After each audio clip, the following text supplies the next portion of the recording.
Hello. So today we are going to start the second part of the chapter AC, alternating current. And in this chapter we will study the different types of AC.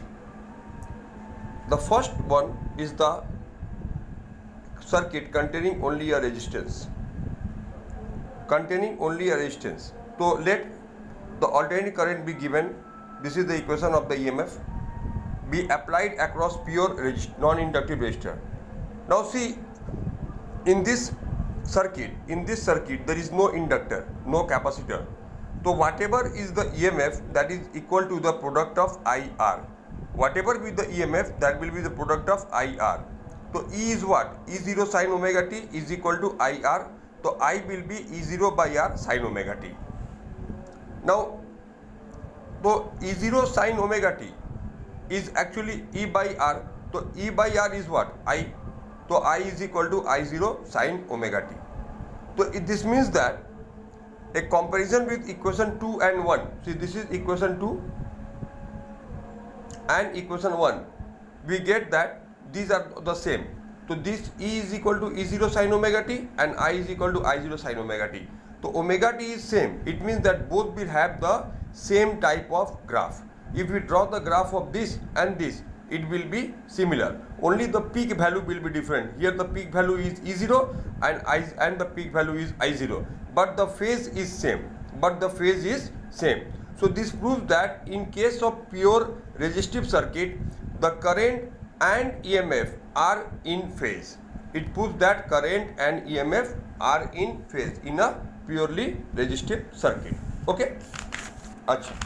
So this graph tells us that in a purely resistive circuit, that EMF and this is the graph, the upper one is the graph of the EMF and this is the graph of the current. These two are in the same phase. This information we are getting by this formula.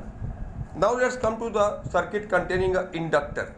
Okay, this is an inductor coil. There is no resistance. The resistance of the circuit is 0. It is a purely inductive coil with 0 resistance. Now what happens when you apply current through a coil? Then we have studied in the case of mutual induction that an back EMF and opposing EMF is created.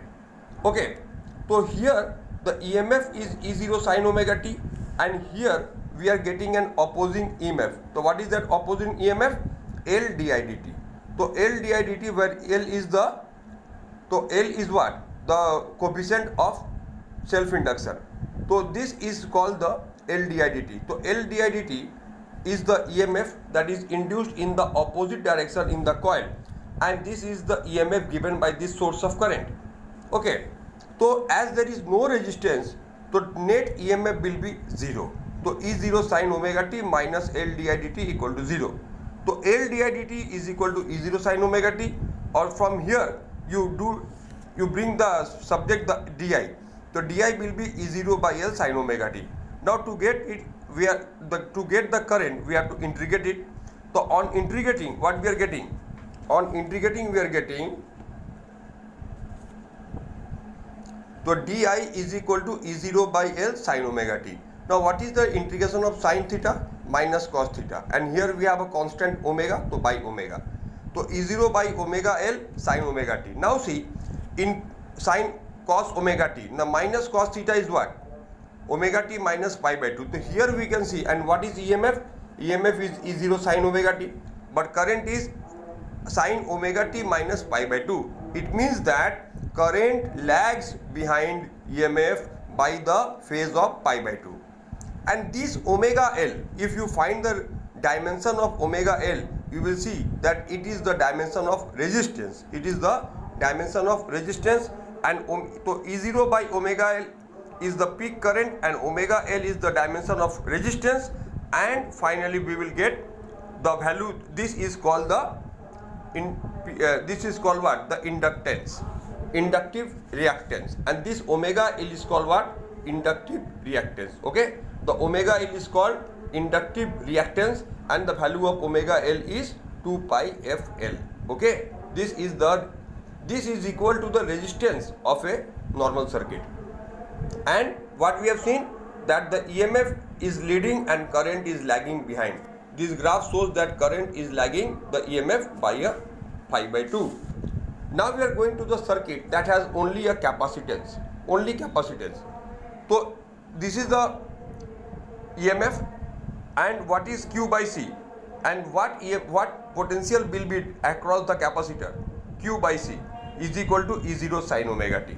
So here we can say Q by C is equal to E0 sin omega t.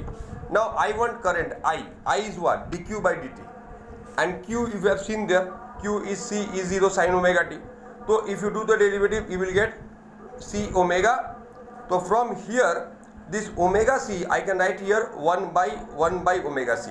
So this 1 by omega C is actually the resistance, that is called the capacitive reactance. And here you can see that omega t plus pi by 2. So what does this mean? This plus mean that current is leading the EMF by a multiple of pi by 2. Okay students? So this is the graph. Current is leading by the multiple of pi by 2. So in this class we have studied up to here. In the next class we will study the combination of the circuits.